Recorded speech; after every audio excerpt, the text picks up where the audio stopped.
कौटिल्य अर्थशास्त्र अधिकरण 7 प्रकरण 116 औपनिवेशिक संधि। आओ हम तुम उपनिवेश बसावें। इस प्रकार की औपनिवेशिक संधि का नाम अनवसित संधि है। उनमें से जो उपजाऊ भूमि को बसाता है लाभ में रहता है। उसमें भी स्थल प्रधान तथा जल प्रधान यह दो भेद हैं। पानी रहित अधिक जमीन की अपेक्षा पानी वाली कम जमीन अच्छी होती है। उससे वर्ष भर लगातार स्थिर रूप से फल निकलते रहते हैं। पानी रहित जमीन में भी जिसमें पहले खेती की जा चुकी हो, कम वर्षा में अनाज पकता हो तथा कम मेहनत की जरूरत हो, वह अच्छी है।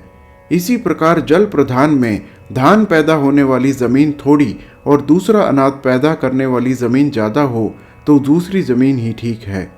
अधिक जमीन में स्थलज तथा जलज अनेक पदार्थ तथा औषध उत्पन्न किए जा सकते हैं। किले आदि भी बहुत बड़ी संख्या में बनाए जा सकते हैं। भूमि का उपजाऊपन तो कृत्रिम है। खान प्रधान तथा न प्रधान जमीन में खान प्रधान कोष के लिए हितकारी है। धान प्रधान जमीन से कोष तथा कोष्ठागार दोनों को ही लाभ पहुंचता है। दुर्ग आदि बनवाना धान पर ही निर्भर है। खनिज पदार्थ से बहुत बड़ी जमीन खरीदी जा सकती है, अतः वह भी उत्तम है। द्रव्यवन हस्तिवन में द्रव्यवन सब कामों का आधार होने से उत्तम है। हस्तिवन में यह बात नहीं है। पुराने आचार्यों के इस विचार के विरुद्ध कौटिल्य का मत है कि द्रव्यवन तो जहां कहीं लगाया जा सकता है, हस्तिवन में यह बात नहीं है। शत्रु की सेना को नष्ट करना हाथियों पर ही निर्भर है। वारिपथ अर्थात जलीय मार्ग तथा स्थल पथ अर्थात स्थलीय मार्ग में वारिपथ अनित्य होने से ठीक नहीं है। स्थल पथ नित्य होने से अच्छा समझा जाता है। भिन्न मनुष्य तथा श्रेणी मनुष्य वाली जमीनों में पहले ही ठीक है, क्योंकि शत्रु उसको अपने पक्ष में नहीं फाड़ सकता। इससे विपरीत दूसरी तकलीफ बर्दाश्त नहीं कर सकती और जब बिगड़ती है तो उसका संभालना कठिन हो जाता है। यहाँ पर भिन्न मनुष्य का अर्थ जिसमें मनुष्य तितर बितर बसे हों तथा श्रेणी मनुष्य का अर्थ जिसमें मनुष्य भिन्न भिन्न दलों तथा श्रेणियों में संगठित हो लेना चाहिए। चारों वर्णों के द्वारा बसे हुए उपनिवेशों में जिसमें नीच जात के लोग अधिक हों वही उत्तम है, क्योंकि वह स्थिर रहता है और उत्पत्ति भी उसमें अधिक होती है। जुती तथा बेजुती जमीनों में बेजुती जमीन अनेक कामों में आती है। जब यह गौओं के पालने, पदार्थों के बनाने, लेन देन तथा व्यापार करने में काम आती है तो यह बहुत ही अच्छी समझी जाती है। दुर्ग प्रधान तथा पुरुष प्रधान जमीनों में पुरुष प्रधान ही ठीक है। पुरुषों पर ही राज्य किया जाता है। उजड़ी तथा वीरान जमीन बंध्या गौ की तरह किस काम की है। जिस जमीन के बसाने में बहुत खर्च हो उसको बेचने का प्रबंध करे। दुर्बल, अराजकवादी, निरुत्साही, अपक्ष, अन्यायी, व्यसनी, भाग्यवादी तथा मनमाना करने वाले व्यक्ति के हाथ में जमीन बेचने से कुछ भी नुकसान नहीं है, क्योंकि दुर्बल अराजकवादी ऐसी जमीन के बसाने में खर्चा अधिक होने से वह अपने साथियों के साथ वहां पर ही नष्ट हो जाएगा। यदि वह बलवान है तो खर्च के डर से उसके साथी उसको छोड़ देंगे। निरुत्साही है तो सेना के होते हुए भी उससे काम नहीं ले सकता। जो सेना से काम ले वह खर्च के भार से सेना को देर तक नहीं रख सकता। धन होते हुए भी अपक्ष अर्थात जिसके पक्ष में कोई भी ना हो, सहारा ना होने से कुछ भी नहीं कर सकता। अन्यायी बसे हुए जनपद को भी उजाड़ दे, उजड़े को तो क्या बसाएगा। व्यसनी की भी यही हालत है।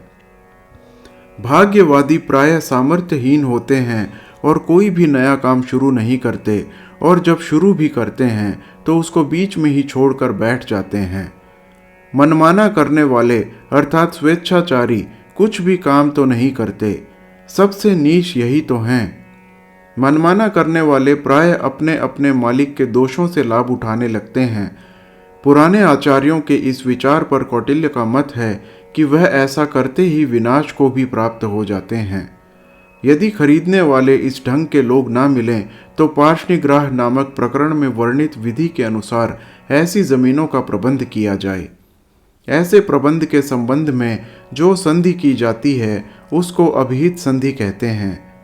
यदि कोई बलवान राजा दुर्बल राजा को अपनी उपजाऊ जमीन बेचने के लिए बाधित करे तो इस संबंध में की गई संधि को अनिभृत संधि पुकारते हैं।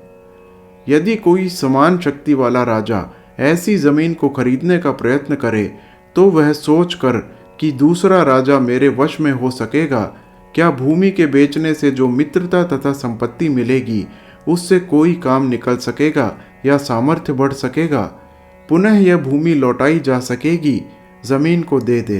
दुर्बल राजा के विषय में भी यही नियम है। जो राजा नीति शास्त्र में चतुर होता है वह इसी ढंग पर मित्र, हिरण्य, आवाद तथा उजड़ी जमीन, गौ आदि को प्राप्त कर दुश्मनों को संघ को परास्त कर देता है। कर्म संधि। आओ हम तुम मिलकर किला खड़ा करें, इस प्रकार की संधि को कर्म संधि कहते हैं। उनमें भी जो योग्य स्थान पर कम मेहनत तथा खर्च के साथ किला बनाता है वह दूसरे से अच्छा रहता है। किले में भी स्थल, नदी तथा पर्वत पर बने किले एक दूसरे से अच्छे हैं। नहरों के बनवाने में वही नहर अच्छी है जिसमें पानी बाहर से न लाना पड़े और इसमें भी अधिक पानी वाली उत्तम मानी जाती है। लकड़ी के जंगलों में जो नदी से सिंचित तथा कीमती लकड़ी से भरे जंगल को कटवाता है वही लाभ में रहता है, क्योंकि नदी से सींचा हुआ जंगल अपने आप बढ़ता रहता है तथा आपत्ति में पड़ने पर लोगों का सहारा हो जाता है। हाथी तथा जानवरों से भरे जंगलों में वही जंगल अच्छा है जो कि राष्ट्र की सीमा पर हो, जिसमें शत्रु घुस न सकें, जो शेर चीतों से भरा पड़ा हो, जिसके अंदर हाथियों का वन हो और जिसके कारण दुश्मन को नुकसान पहुंचता हो। यदि एक जनपद में भीरुओं की संख्या अधिक हो और दूसरे में थोड़े ही आदमी रहते हों परंतु हों शूरवीर, तो इनमें दूसरा ही जनपद उत्तम है, क्योंकि शूर लोगों के सहारे ही लड़ाई जीती जाती है। थोड़े से शूरवीर सैकड़ों डरपोकों को तितर बितर कर देते हैं और जो कि अंत में अपने ही सैनिकों को नुकसान पहुंचा देते हैं। प्राचीन आचार्यों के इस मत के विरुद्ध कौटिल्य का मत है कि भीरुओं की अधिक संख्या से लड़ाई में अन्य काम लिए जा सकते हैं। सैनिकों को खाना आदि वह लोग पहुंचा सकते हैं। शत्रु इनकी अधिक संख्या को देखकर डर जाता है और वह उसको कई तरीके से डरा भी सकते हैं। सबसे बड़ी बात तो यह है कि इनको सिखा पढ़ाकर शूरवीर बनाया जा सकता है। भला थोड़े शूरवीरों की संख्या कैसे बढ़ाई जाए? खानों के खुदवाने में भी वही अच्छा रहता है जो कि कीमती चीज की खान को खुदवाता है, जिस तक पहुंचने का मार्ग सुगम हो और जो कि बहुत कम खर्च से ही खोदी जा सके। खानों में भी कीमती खान कम और कम कीमती खान संख्या में अधिक हो सकती है। पुराने आचार्य हीरा, मणि, मोती, प्रवाल, सोना, चांदी आदि कीमती खानों को ही उत्तम समझते हैं, क्योंकि इनके द्वारा कम कीमती चीजें खरीदी जा सकती हैं।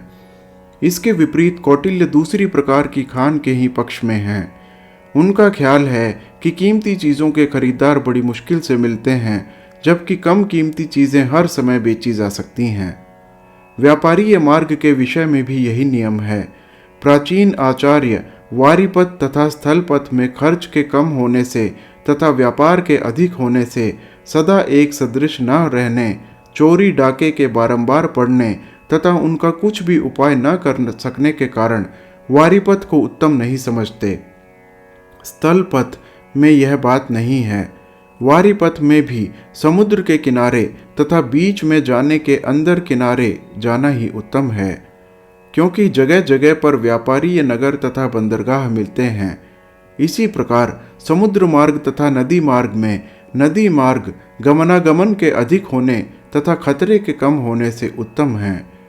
स्थल पथ में भी पुराने आचार्यों के अनुसार हेमवत पथ अर्थात हिमालय को जाने वाला मार्ग, दक्षिणा पथ अर्थात दक्षिण को जाने वाला मार्ग से उत्तम है, क्योंकि उसके द्वारा हाथी, घोड़ा, गंध द्रव्य, हाथी दांत, चमड़ा, चांदी, सोने आदि बहुमूल्य पदार्थों का व्यापार होता है। इसके विपरीत कौटिल्य दक्षिणा पथ को ही उत्तम समझते हैं, क्योंकि केवल चमड़ा, घोड़ा तथा व्यापारी द्रव्यों को छोड़कर शंख, वज्र, मणि, मोती, सोना आदि इसी मार्ग के द्वारा आता है। दक्षिणा पथ में भी वही वारिक पथ उत्तम है जो कि खानों में से गुजरता हो, जिस पर शीघ्रता से चल सकें तथा थकावट कम हो। साधारण पदार्थ तो सभी स्थानों में प्रायः पैदा होते हैं। पूर्व तथा पश्चिम को जाने वाले वणिक पथ के संबंध में भी यही नियम है। गाड़ी की सड़क तथा पगडंडी में बड़े बड़े कारोबार होने से गाड़ी की सड़क ही उत्तम है। खर पथ अर्थात गधे चलने का मार्ग तथा उष्ट्रपथ अर्थात ऊंट चलने का मार्ग में वही उत्तम है जिस पर चलने में देश तथा काल संबंधी रुकावट ना हो। बहंगी ले जाने वाले मार्ग अर्थात असंपत्त के विषय में भी यही नियम है। विजिगीषु को शत्रु के कार्यों की उन्नति में अपनी अवनति और अवनति में अपनी उन्नति समझना चाहिए। कार्यों के अंदर फल की अपेक्षा खर्च का अधिक होना अवनति, इसके विपरीत दशा में उन्नति तथा आय व्यय की समानता का नाम ही स्थिति है। इसीलिए राजा को चाहिए कि दुर्ग आदि के मामलों में वही काम पसंद करे जिसमें खर्च तो कम और लाभ अधिक हो। कर्म विषयक संधियों में इन्हीं बातों का ख्याल रखना चाहिए। हर हर महादेव।